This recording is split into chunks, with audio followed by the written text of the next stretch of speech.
C'est une longue bataille judiciaire qui s'achève. 10 mois après l'interpellation de Roman Polanski, la Suisse a annoncé que le réalisateur ne serait pas extradé vers les États-Unis et était désormais libre de ses mouvements. Un soulagement pour son avocat. Pendant ces 9 mois où M. Polanski a conservé une réserve extrême, une grande pudeur, une grande dignité, il y a eu beaucoup de souffrance dans cette situation subie par lui, souffrance encore plus grande peut-être pour sa famille et ses enfants.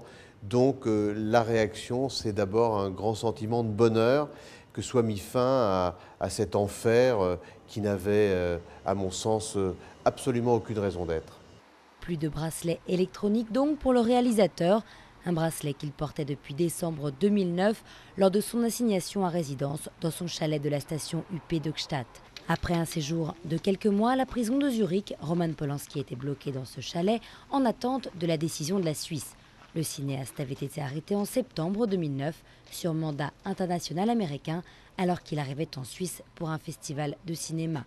Il était recherché par la justice américaine pour des relations sexuelles illégales avec une mineure âgée de 13 ans en 1977. Parmi les raisons invoquées par la justice suisse pour refuser de satisfaire les États-Unis, un possible vice de procédure dans leur demande après leur refus de transmettre le procès-verbal d'un juge qui aurait reconnu que Polanski avait déjà purgé sa peine. Sans ce document, il était impossible pour nous de clarifier la situation. J'ai expliqué son importance aux autorités américaines, mais je n'ai pas réussi à l'obtenir. Les Suisses ont de plus fait valoir que le vainqueur de la Palme d'Or en 2002 était venu en confiance dans leur pays. Le cinéaste de 76 ans est désormais libre de ses mouvements et va pouvoir retrouver sa famille. Les autorités américaines, elles devront accepter la décision suisse. Elles n'ont pas le droit de faire appel.